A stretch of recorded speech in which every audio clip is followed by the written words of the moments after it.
1 times negative 4, I would still get negative 4. And if I were to multiply 1 times 2, I would still get 2. So this is my final answer for 15a right here. Vector negative 4, comma 2.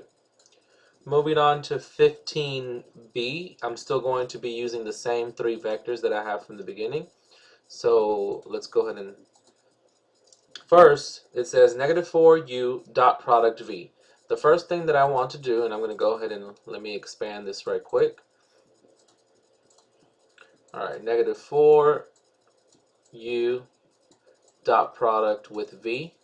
So in other words, it seems that I want to go ahead and first find negative 4u. In other words, I want to distribute negative 4 to my u vector. And my u vector happens to be 2, negative 1.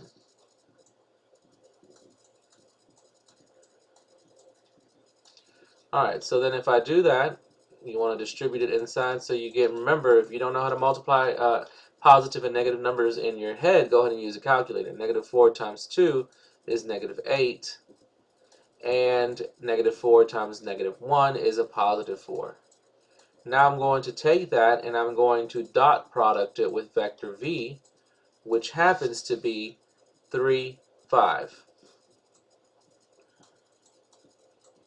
Now dot product is always easy for some of y'all, but y'all still make simple mistakes.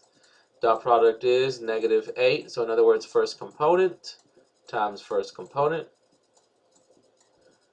And we have second component times second component. And what do we do to those? We add them. All right, so in other words, I get negative 8 times 3, which is negative 24, plus 4 times 5 is 20. And you get negative 4. So this one, remember, this goes back to saying that when you do a dot product, you come out with a scalar. So that is true. We came out with a negative 4 in this case. Okay, let's move on to 16. Okay, now 16, it seems that they give you two vectors. They give you vector v and vector w. However, they are in ij notation. So let's first get the vector component. So I'm going to erase this right quick and do number 16.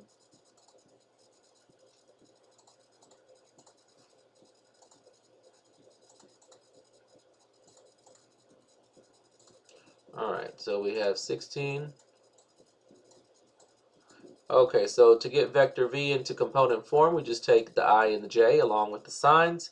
So it seems that we have negative 4, comma, and we have a positive 7. Okay, and then to get vector w, it seems that we have negative 2, comma, negative 5. Okay, so we're good to go there, and I'm trying to find v dot w.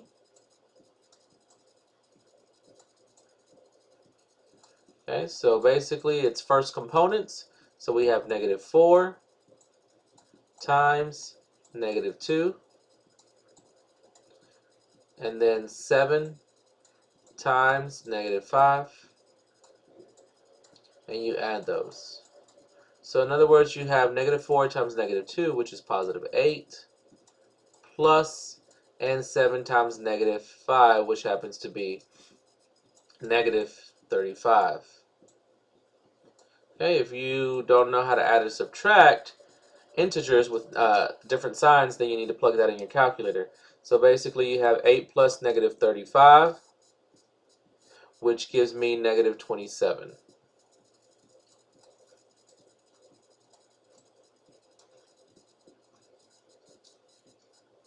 And that is my answer.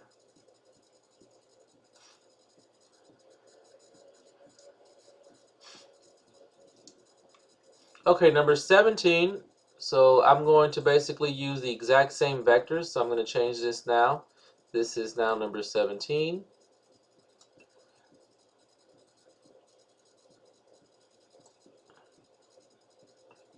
Erase all of this right quick.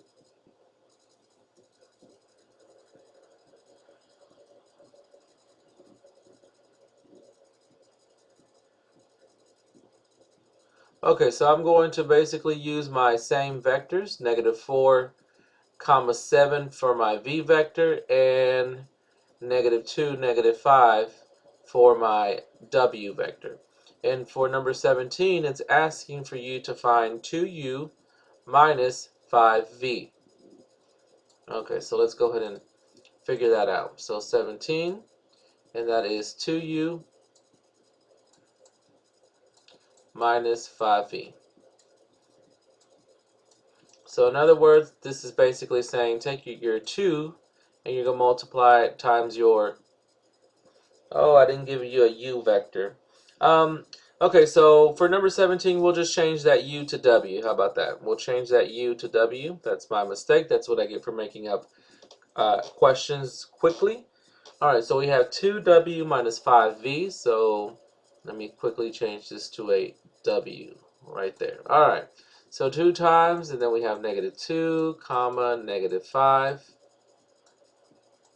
And then we have -5 times my v vector, so that's -4, comma, 7. Okay, remember the subtraction kind of confuses y'all a little bit. The first one, we get 2 times -2, which is -4. And then we have 2 times -5, which is -10. And remember, you have two choices here. You have to distribute the negative with the 5, or the minus with the 5. However, now your sign here will convert to a plus. Or you can just keep your negative, or your minus sign right here, and then just only distribute the number to your inside vector. So if I do that, then I have 5 times -4, which happens to be -20, comma, and 5 times 7, which happens to be 35. Okay, so at this point, now you have first minus first. So in other words, -4 minus a -20, comma, -10 minus a 35. Okay, so basically I get, all right, so -4 minus a -20 becomes a -4 plus 20, and that basically is a 16. And then -10 minus 35 is a -45. All right, so we get 16 comma -45. Okay, that's number 17. We've done 18. 18 is basically even odd identities. We've done those. For second period, I know that we did number 19, which we listed all trig identities. I didn't do it for third period, but let's just go ahead and save that for third period since I want to be there when I go over them with you. And let's just go straight to number 20. So let's quickly read number 20. Y equals -2 sine of x. Give me a new one.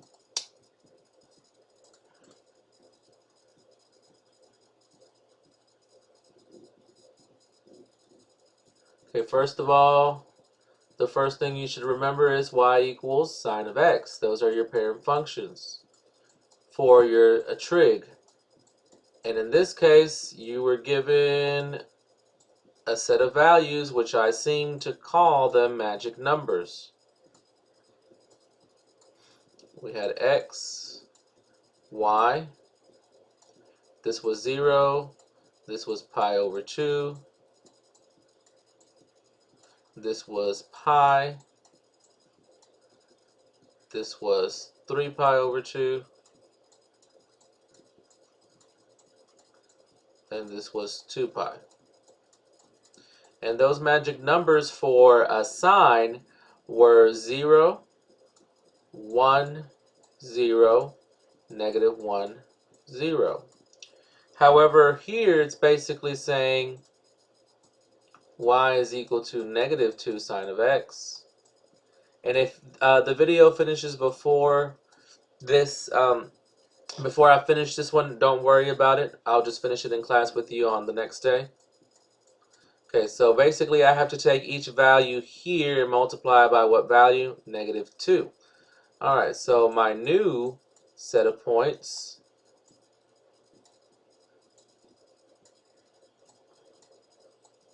and I'm not going to write the x points again, but basically 0 times negative 2 is 0, 1 times negative 2 is negative 2, 0 times 0 times negative 2 is 0, negative 1 times negative 2 is a 2, and we have 0 times negative 2, which is 0. Okay, so I have 0, negative 2, 0, 2, 0, and of course I'm not going to write the values here. Alright, so now that I am done, let me go ahead and now graph it. Graph the one that I want, which is this one. So let's write that one down before I forget. 0, negative 2, 0, 2, 0. Okay, so new. Don't save.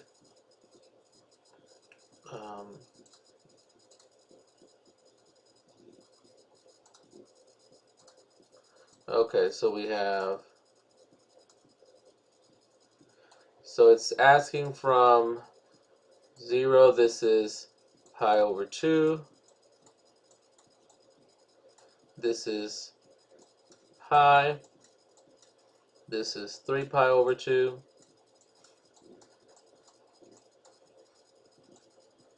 and this is 2 pi. Okay, so remember those values were, we have 0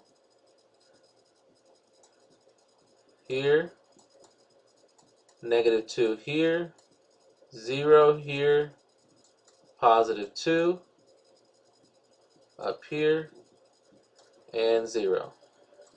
So in other words, my curve happens to be, it was not only flipped, but multiplied by 2 also. And then if I continue that trend, I have also the same thing here. So 1, 2, 3, 4. So in other words, I'm going here. Let's finish up the point. So here, here, here, and here. And I'll finish it up. So we have, okay, and right here is basically negative 2 pi. So this is my interval from negative 2 pi on the left-hand side all the way to 2 pi. The question is asking how many full cycles. Remember that one cycle is just one complete sine wave. So I have, here is one right here. That's one. And it seems that I have another one right here. So this one gives me 2 complete full cycles. So my answer would be 2 full cycles. Okay, go ahead and finish up everything that you need to. And Dahlia, please make sure that you have your name on it. Make sure you have everything that I've written down. Pass them up to the front. Dahlia will pick them up and then just place them back onto where it was whenever you got them. So on my black cart, neatly leave your second period packets on there. I will see you all tomorrow. It's Friday. Again, remember that you have your unit circle project due tomorrow, and we will start with part 2 of your semester review. Okay? So again, I will be available for tutorials and the rest of the day, probably after 4th period today. That's when I will come back. Other than that, I hope you have a good day, and I will see you all tomorrow.